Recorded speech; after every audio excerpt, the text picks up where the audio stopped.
Hey guys, so I'm making this video because this Syria thing,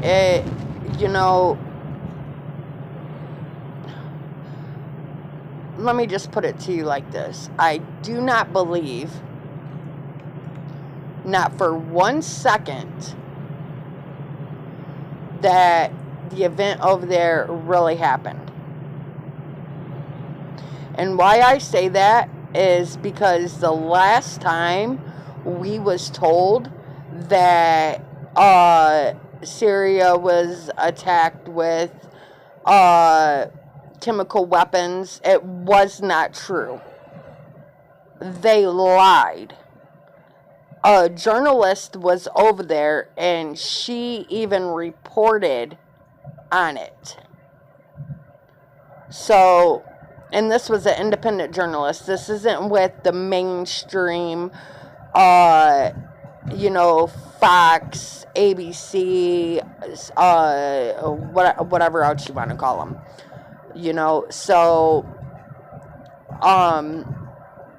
I do not think war will happen yet.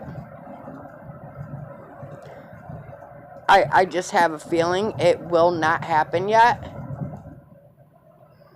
I don't know. I just want you guys to watch this clip. This is a clip. YouTube has taken down the other clips that I was going to post on this reporter telling people that what happened in Syria was not the truth. What we was told was not the truth. So you guys can make that, judgment for yourself. But I'm telling you, I just don't think war will happen yet. I know it's coming, but I don't think it's coming yet. If I'm wrong, I'm wrong. But I just feel it in my gut that it won't happen yet.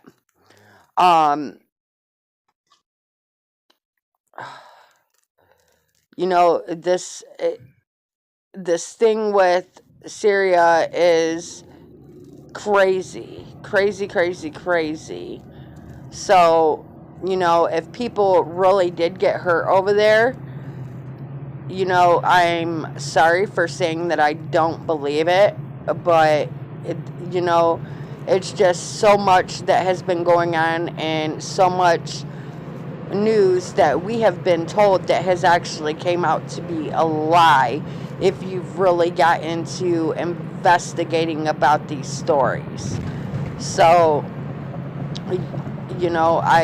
I can't post a lot on here that I would like to post because they would take my channel down again. I don't feel that a war will be starting yet. So, God bless y'all, and here's this clip this is the only clip I could find of this independent journalist is talking about the last time Syria, we was told that Syria was hit. So, watch it and make your own, judgment on this. Do some investigating on this. Don't take my word for this. Don't take her word for it.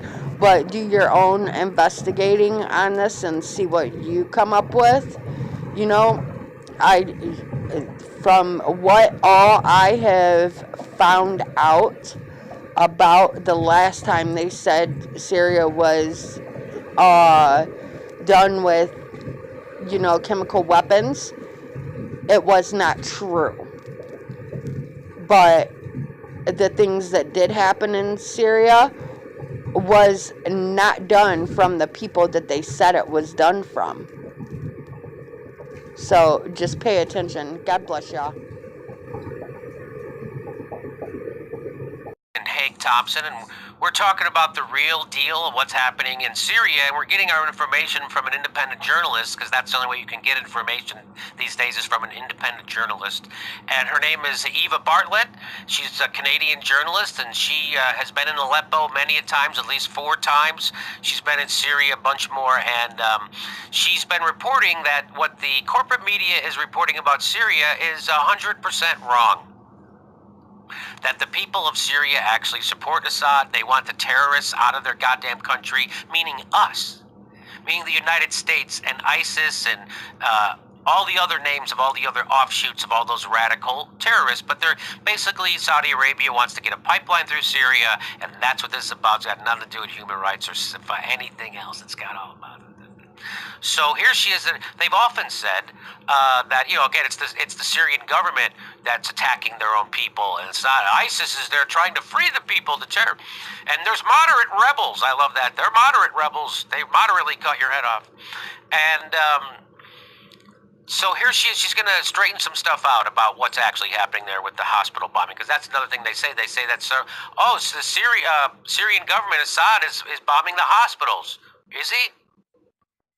On November 4th, we were at the Castello Road humanitarian crossing.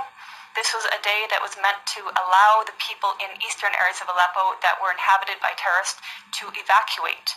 And this was not the first time. On prior occasions, the Syrians and the Russians had opened 8 humanitarian corridors to enable people to leave.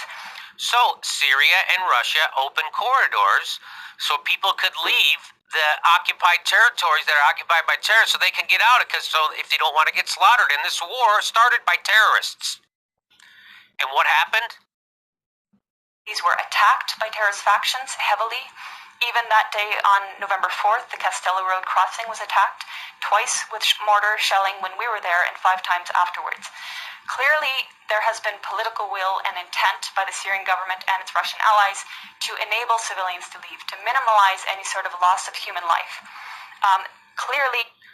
So it's Syria and Russia that are trying to minimize the loss of human life? It's Syria and Russia that are trying to protect the people against the terrorists, meaning the United States and ISIS and all the other names I can't pronounce that are fighting against them, all the other terrorists trying to overthrow Syria so they can put a pipeline in it?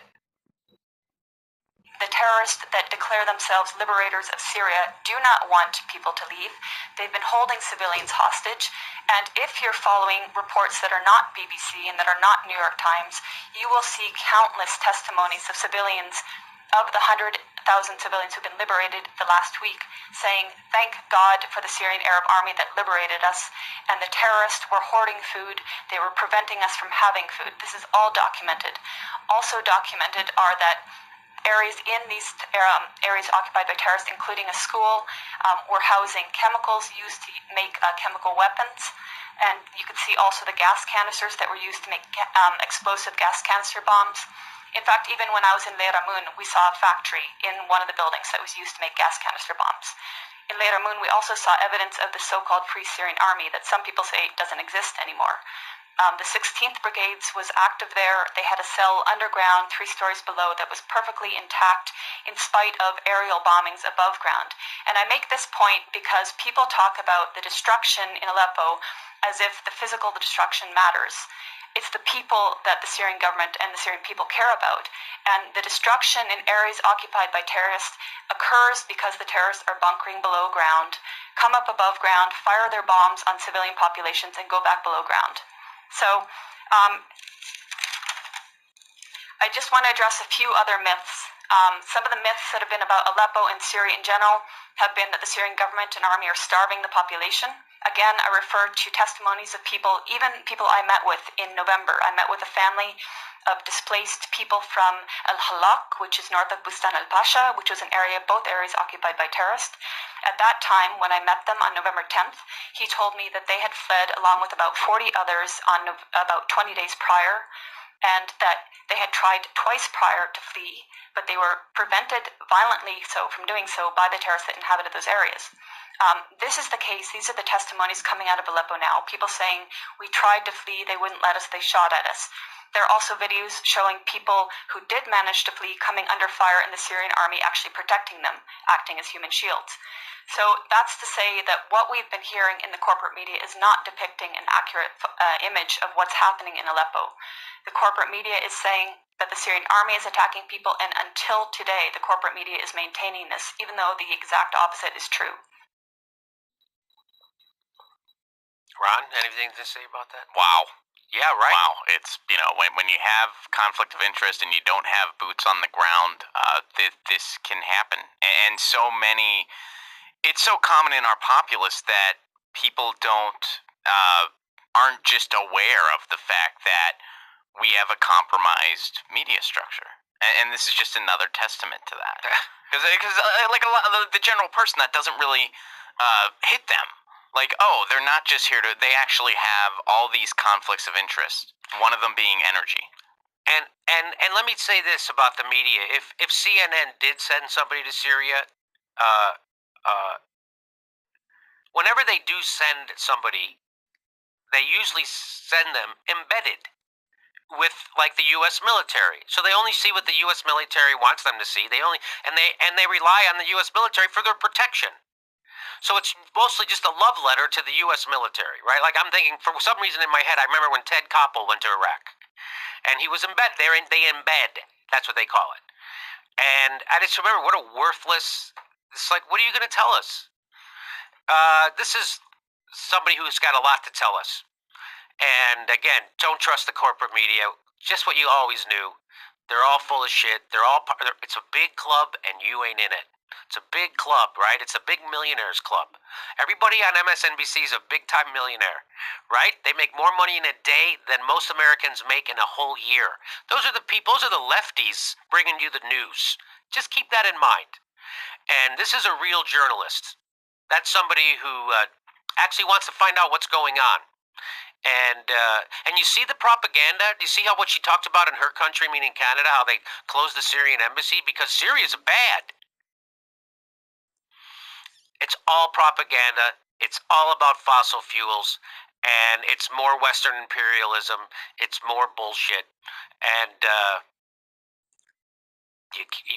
talk about fake news. And everybody's screaming about fake news. Everything you see on TV about Syria is fake news. Just remember. Hey, we're doing another live Jimmy Dore show the day after Christmas.